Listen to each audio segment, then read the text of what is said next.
So you want to get better at Magic and EDH and the format that you play. Well, it's easy really. You just need to use your brain. Let me explain.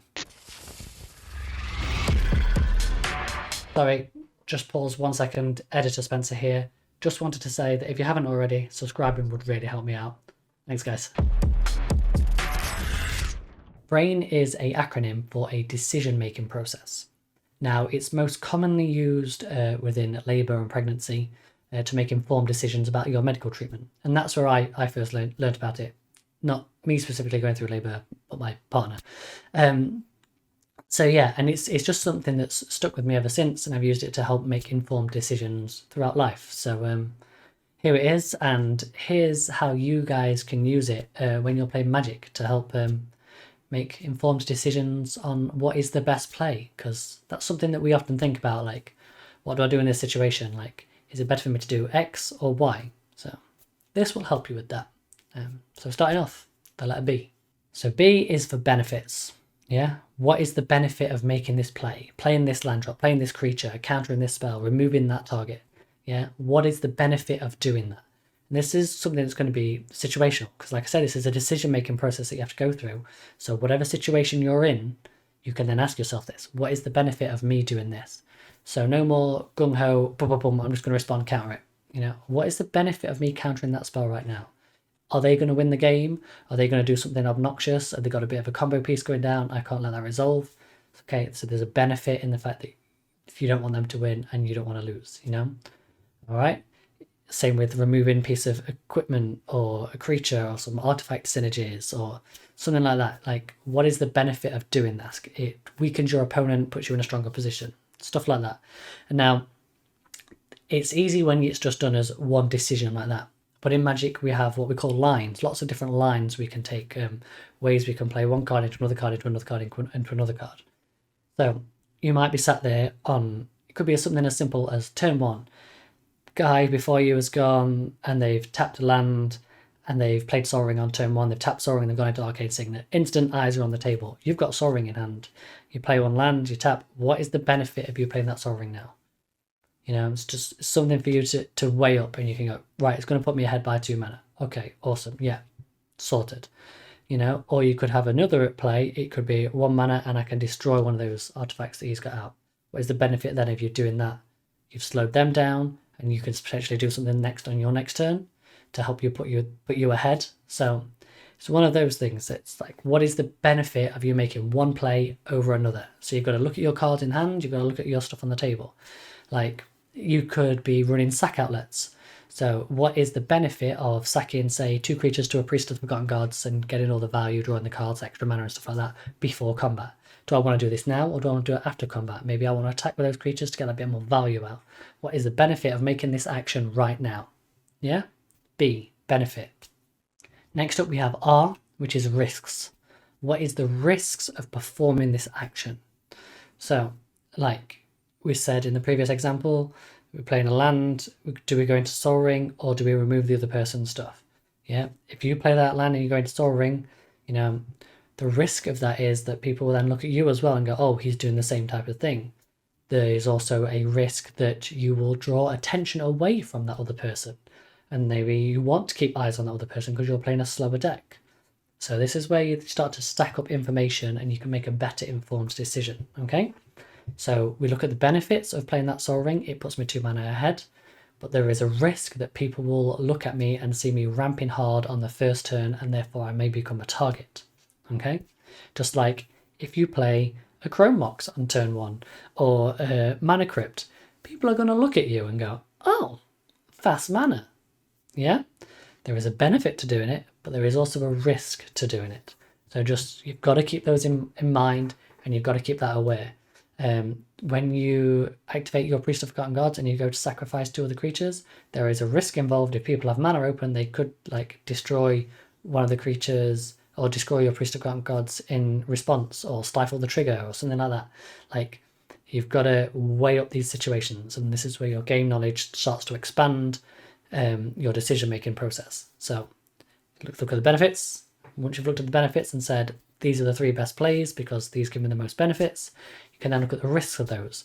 Out of those 3 plays, they're all of equal risk, or maybe there's only one that's of the least amount of risk or no risk in your mind. So you then play that one. Easy peasy. So next up we have alternatives. A is for alternatives, and we've already alluded to this really within lines, because within Magic we play within lines.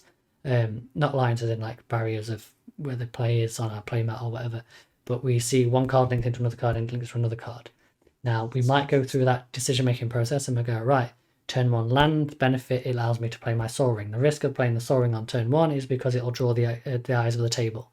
The alternatives to that is to pay 1 mana and then use this removal spell to remove somebody else's Soul Ring, so I look like the good guy at the table, and then turn 2 I could potentially play the Soul Ring, and then that puts me ahead and then behind me, so therefore it puts me in a stronger situation. So that's the benefits, that's the risks, that's the alternatives. Yeah, you might not have any other alternatives, maybe only 2 lines.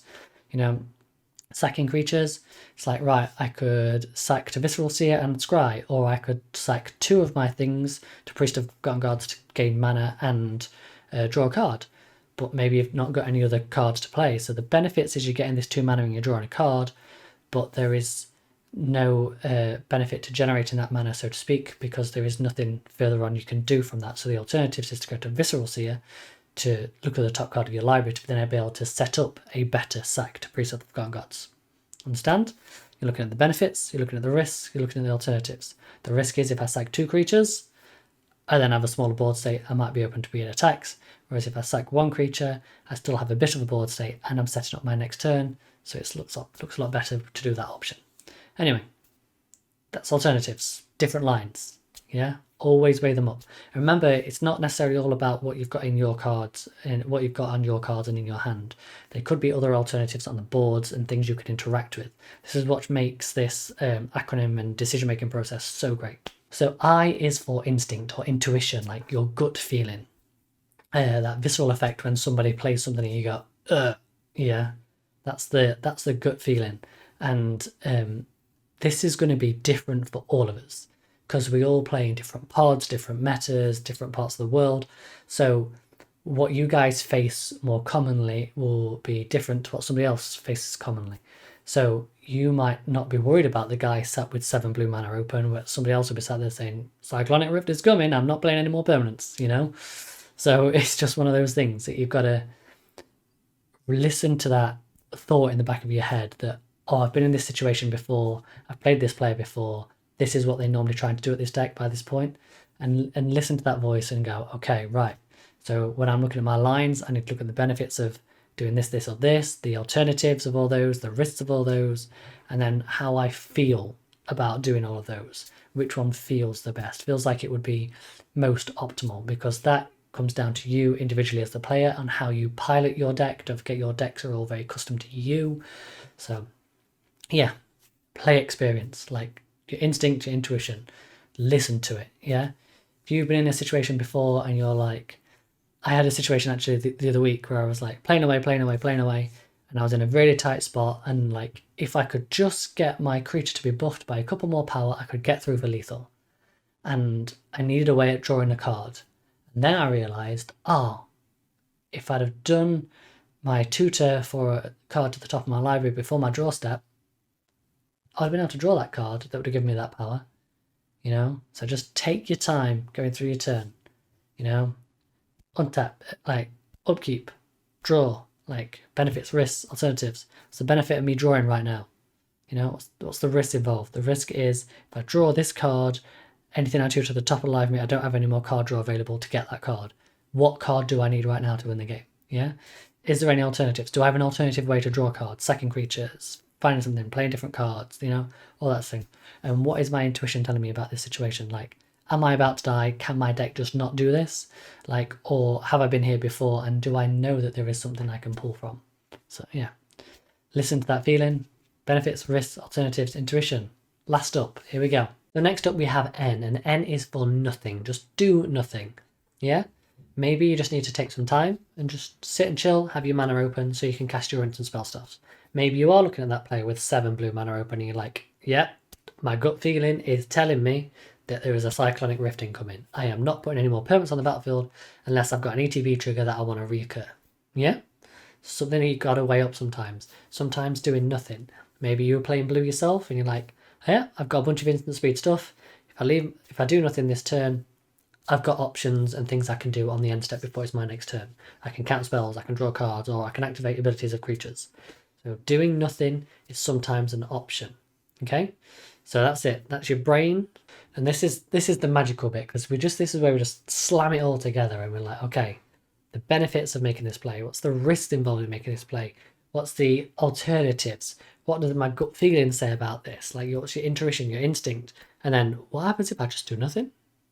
Just pass the turn. Puts your opponent on edge. It's like they wonder what you've got because you're not playing anything. And then they're like, okay, has he got a board wipe? I thought they're going to play into a board wipe themselves. So all these little different things that you can do by doing nothing.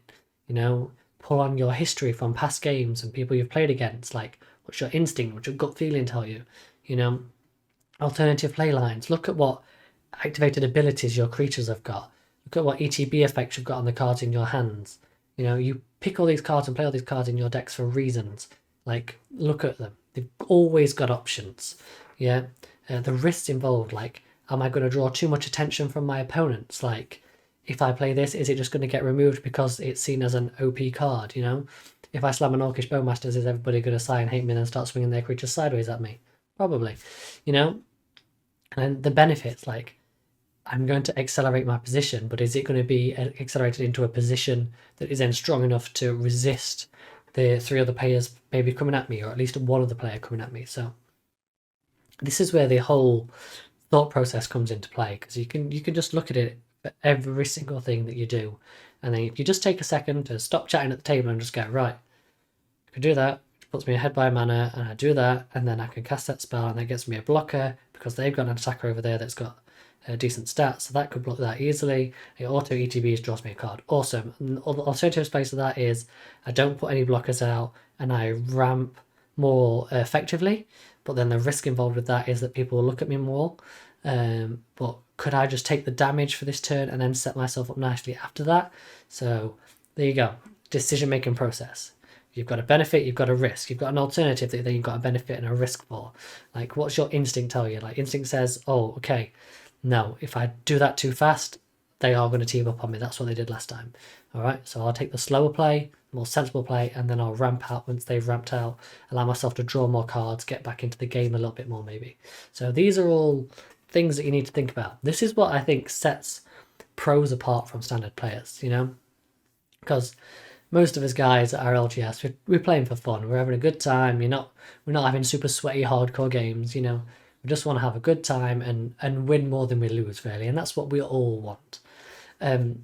So we've got to, if you want to start winning that bit more, you've got to switch that mindset. And this is what the pro players do. Like, you've got two people playing the exact same deck, and you've got a pro player that top 8s every tournament they go to, and then you've got some guy, your basic LGS, that just plays for fun. You can guarantee the pro player is making that thought process decisions. Like, okay, if I play this, I'm going to get this benefit, but there's a risk involved because he's got that card in his deck. They think on that level deep. Like, does he have this in hand? Boom. Yes, he probably does, because I know he's running 4 of in that deck. All right, there we go. Thought process, decision-making process in action. And that, I think, is the big difference between, like, big pro players and, like, up-and-coming players. It's that thought process, decision-making tree that they go through in order to make the correct plays, so it allows them to be more consistent. So yeah, there's B.R.A.I.N, the acronym, benefits, risks, alternatives, instinct, intuition, or do nothing. Absolutely nothing. So yeah, use it, apply it when you're playing cards. Like, I use it in life. Like, the car breaks down. What's the benefit of me fixing my car? What's the risk involved in me fixing my car? Like, have I been in this situation before? Yes. What's that told me about it? Maybe I should just do nothing. Do I need a car? Like, it's like you can use this throughout life. And we used it like a lot with medical treatments and stuff in the past. But yeah, it's just a great analogy that you can use through things, and allows you to really just take a second to think in your own head and go, okay, yeah, boom, boom, boom. Yeah, rather than just reacting. So yeah. Hope you guys enjoyed. Bit of a different one this week. Yeah, enjoy. Use your brain. You got this.